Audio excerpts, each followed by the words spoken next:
we might not make it. Sri Lanka, also known as the Adam's Peak, is a sacred mountain in Sri Lanka. It's beautiful. Pilgrims from all over the world hike this 2,243 meters peak, each for their own spiritual reasons, making it a powerful symbol of religious harmony. The pilgrims hike the challenging 5,500 step trail, especially at dawn, to witness the breathtaking sunrise. So strenuous. Today we join this wonderful experience.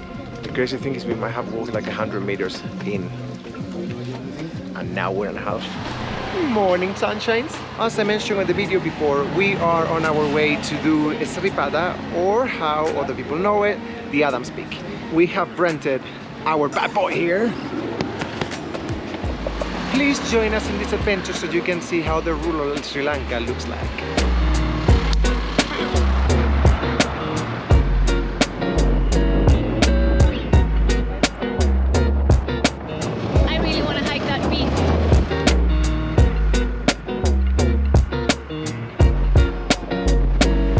First viewpoint of a waterfall of the day. St. Clair's Falls.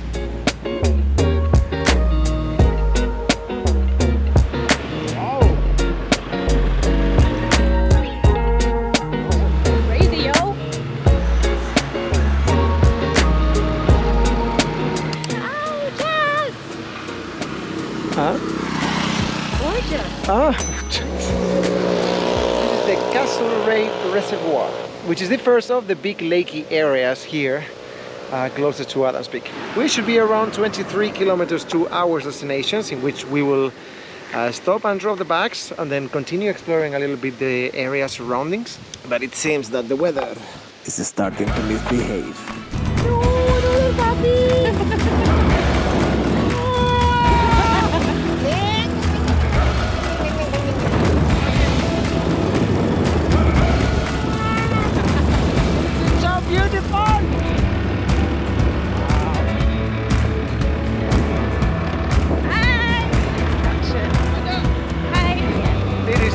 Perfect day for driving, seriously. We shall be crossing this. No!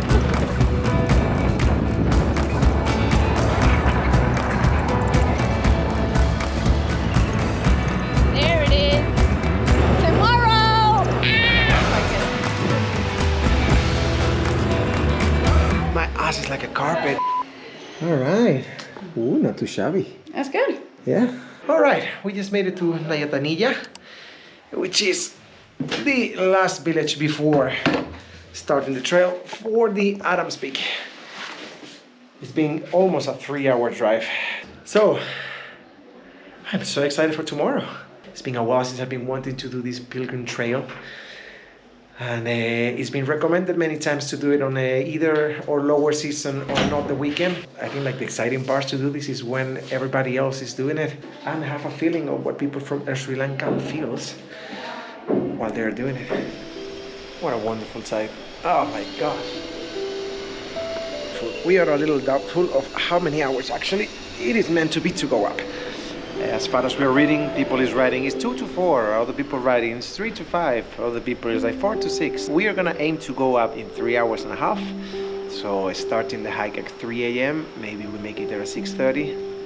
That should give us enough room. Hopefully. It's a little hard to know which one is the right approach because the last thing that we want to do is actually freeze in the top, and that's been one of the things that has been recommended by everyone. Try to not be there too early, just because on the top is very windy and cold. As for now, tell me this is not a cozy place to just be quiet.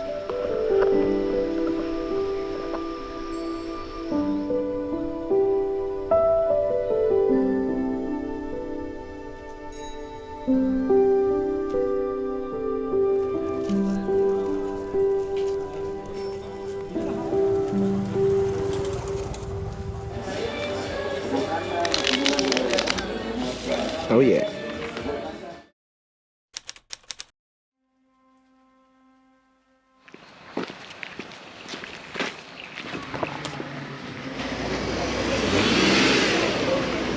Morning sunshines. It is 2:30 in the morning. We woke up somewhere around 2, and we are ready to go up. But there's no rush. This is more about the journey than the destination.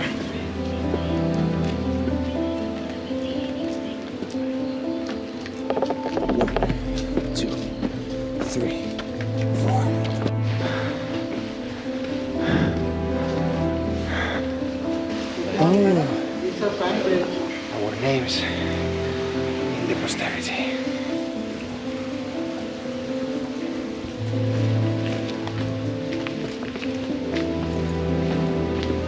Before we crossed that first arch, I really thought the city ended there, or the village ended there.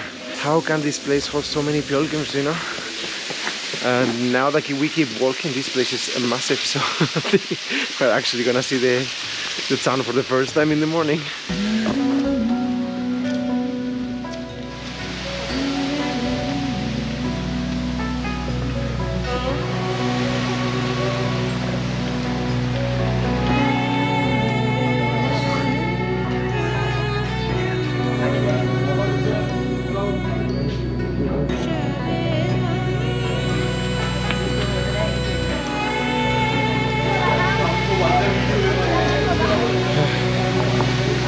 Okay, I understand now what people were saying about being able to sleep on the mountain. We have those little stations over there, because a lot of people just having a little nap in between walk and walk.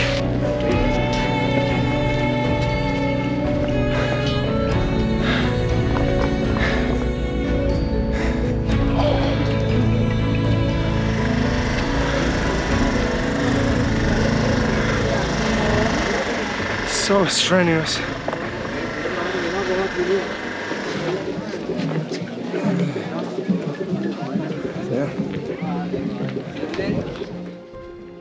When people visit Sripada, they often bring needles and thread to offer as part of their spiritual practices. The thread symbolizes continuity, protection, and the interconnectedness of life. These are often donated as an expression of their faith and in hopes of receiving further blessings.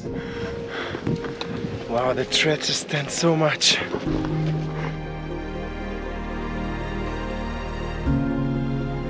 Let's take a little break and have a tea. Well, it's 4 o'clock. I think we're entering on the final stage, and we have still like 2 hours to go up. So I think we're just gonna have a little tea, warm up. Almost there. Damn.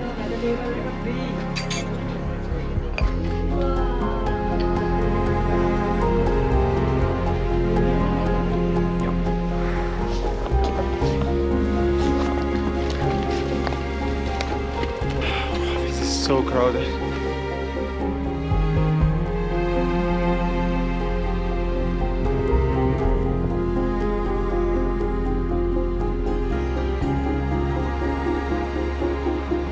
Basically giving one step every 10 seconds.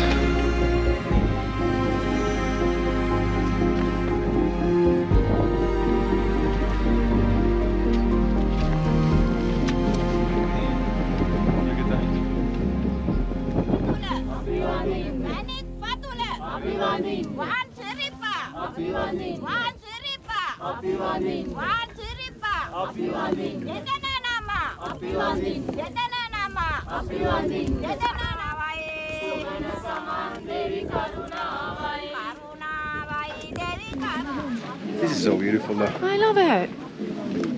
It's much nicer like this. This is my favorite part. Yeah. This one lady has started to sing, and everybody else on the queue has started to do it as well. This is so pretty. This is so nice.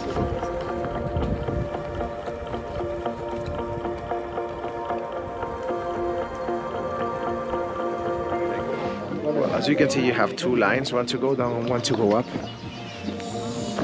And there's a fair amount of people jumping from one to another, which is so tempting, but I don't know how rude it actually is. The crazy thing is we might have walked like 100 meters in, and now we're in half.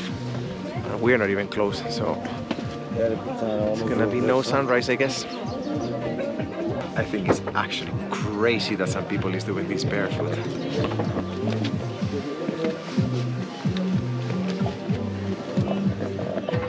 Wow.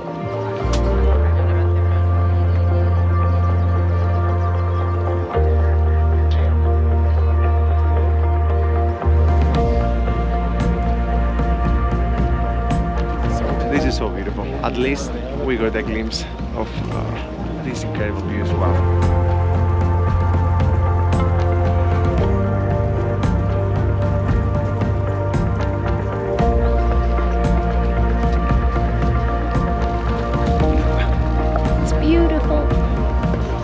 Well, we might have to call it. We've been 2 hours already on the stairs going up, and every person that is going down and we're asking how far it is, they say there's at least 2 to 3 hours wait more. They said there's at least 2 more hours to the top. So we might not make it. As much as it bothered me, I think we have to call it a day.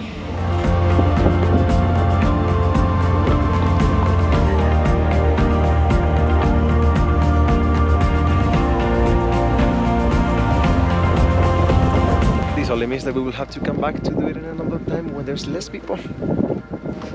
I still think that is one of the most wonderful views that I've ever had in my life. So I'm still super happy we did it.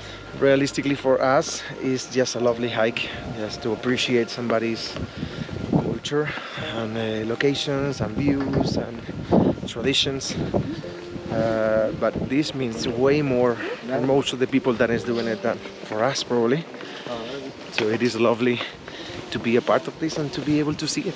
So it's still one of the best experiences I've had so far in Sri Lanka.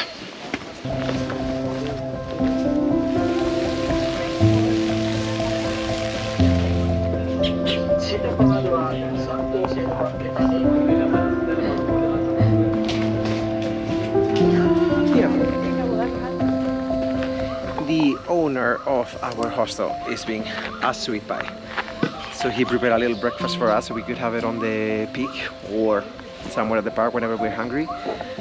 So we can have like a little picnic over here next to the stupa. Saramanta, come on, go. I'm actually hungry. So we have some chocolate roti and some banana roti. A lovely cup of coffee and a lovely cup of tea. And a lovely Katrina. And a lovely Katrina. It's cold.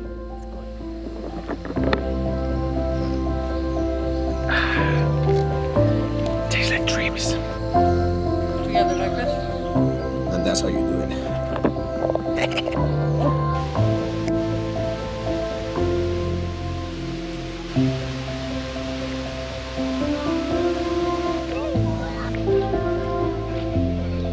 Well, that's it, we made it. It was so nice to be down here. To be fair, I understand why people have shaky legs at the end of the hike. I'm fairly, not very fit, but I'm fairly okay. And I still feel like the legs a little bit tired after all this endeavor. Big props to people who has been doing it for many, many years. That's awesome. So let me make a quick overview of how everything played out. We went to the Adams Peak on Sunday, which is already a very crowded day, when there was holiday the day after. It was way more crowded than in a normal day. When we were walking and it was 6 to 7 minutes to the top, the crowds were like getting bigger and bigger and bigger and bigger. So we basically walked 100 meters in 2 hours, and those 6 minutes extended to a minimum of 2 hours because everybody was on the top seeing the sunrise. As we thought that for everybody else probably had more meaning and more value to go up, we decided to go down and let the pilgrims continue the journey, and that's fine. We were this close to be on the top. We saw the views, the experience was wonderful, and that opens a window for me to do it in another time. The way we did it, was it the right way? I personally found fascinated to do it with thousands of people. Remember that this is not a hike and it's a pilgrim trail. So to do it surrounded by people who gives this a tremendous value, I think it was super worth it. You know, if you reach the top, there is a sacred footprint and that is believed to be for either Buddha, Shiva or Adam, depending on the religion. And if you want to reach the top and spend time there and see all of that, definitely don't come on the weekend in the middle of the high season. Still though, one of the most amazing experiences that I had in Sri Lanka. Thank you for watching. See you in the next one. So there's like, we might as well go outside and have a beer.